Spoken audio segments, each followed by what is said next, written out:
Have you ever wondered what happens when nature's most unlikely allies join forces? Prepare to be amazed by a tale that will challenge everything you thought you knew about the animal kingdom.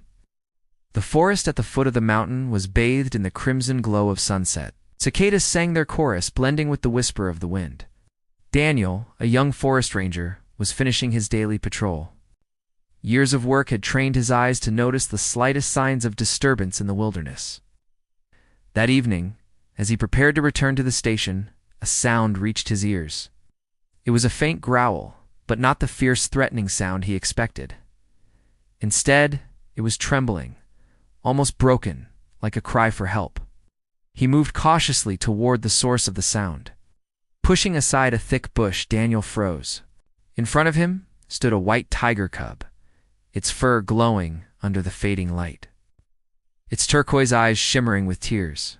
What shocked Daniel most was not its beauty, but its behavior. The cub didn't flee or snarl. It looked straight at him and let out soft, desperate whimpers.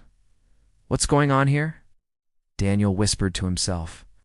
As if answering, the cub turned and darted forward a few steps. Then it stopped, glancing back at him. Its message was clear. "Follow me." Trusting his instincts, Daniel kept his distance but trailed behind. The cub led him across a dry creek and along a rugged trail of stones. Soon, new sounds filled the air, the harsh breathing of an animal in panic, mixed with frantic thrashing. Then Daniel saw it. A wild horse with a chestnut tread coat lay beside a tree, thrashing in agony. Its head was trapped inside an old car tire, the rusty rim of steel digging deep into its neck. Every attempt to free itself only cut its skin further, leaving streaks of blood down its mane. The horse's wide eyes radiated pure terror and despair. Daniel's heart clenched.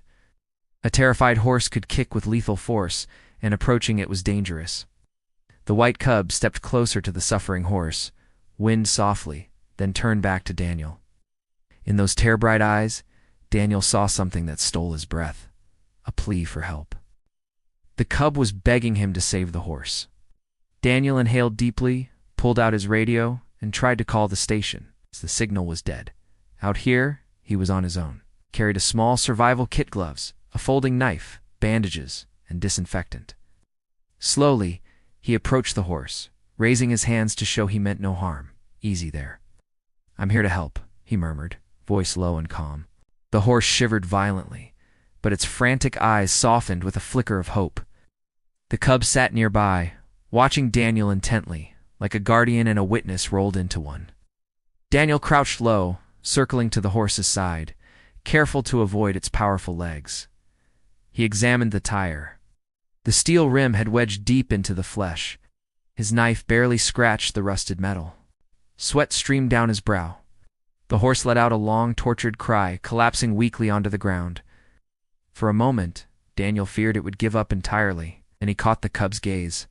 Snowy gave a soft growl, as if urging him, "Hurry." Desperation sparked memory. In his toolkit, Daniel had a small hacksaw used to cut illegal traps set by poachers. With trembling hands, he pulled it out and set to work. The rasping screech of steel against steel echoed through the trees. Every stroke felt endless. The horse wheezed, tears spilling from its eyes, blood dripping down its neck. Daniel's arms burned, his breath came ragged, and then shh. The rim gave way. The tire tumbled to the ground.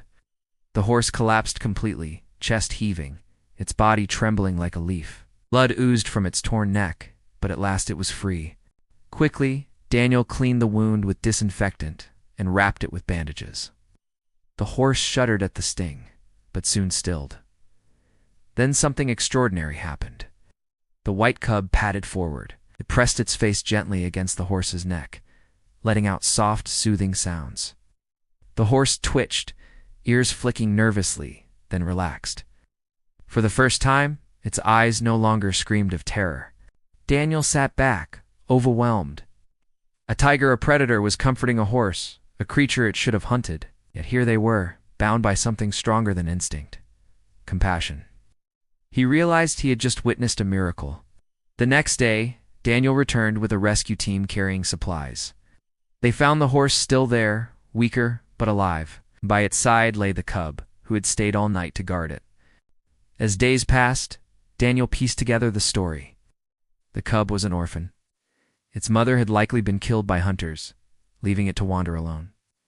In its hunger and loneliness, it had approached the horse. But instead of seeing prey, it saw a fellow soul and Panan chose empathy over instinct. The cub had turned to humans, risking everything just to save the horse. Daniel named the cub Snowy for its pure white coat and the horse Ember for the fiery glow of its red-brown mane. Weeks went by. With the ranger's help, Ember's wounds healed. Snowy grew stronger, his turquoise eyes sparkling with life. One afternoon, Daniel witnessed something unforgettable. Ember lowered its head, allowing Snowy to clamber onto its back. Together they galloped across a meadow, the cub clinging playfully to the horse's mane. Daniel's throat tightened. In a world where predator and prey lived by brutal law, here was a friendship as innocent as dawn. Snowy and Ember became inseparable. Wherever the horse went, the cub followed. At night, Ember stood guard while Snowy slept curled against its side. Their bond defied every rule of nature. A year later, when both had fully recovered, the wildlife authorities decided it was time to return them to the wild. On the day of release, Snowy had grown nearly as large as a young adult tiger. He circled Daniel, pressing his head against the ranger's leg in wordless gratitude. Ember whinnied softly, eyes full of affection. When the enclosure door opened, neither rushed out. They walked together, side by side, into the vast forest. At the edge of the trees, Snowy paused and looked back. His turquoise eyes gleamed with trust and gratitude before he disappeared into the green. Daniel stood rooted, tears welling. He had witnessed something few humans ever would, a living reminder that even in the harshest wilderness, love could bloom.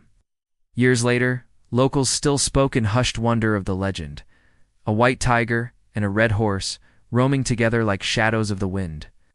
At sunset, travelers swore they saw their silhouettes on a hilltop, Ember galloping with fire in its stride, Snowy racing alongside, majestic and free.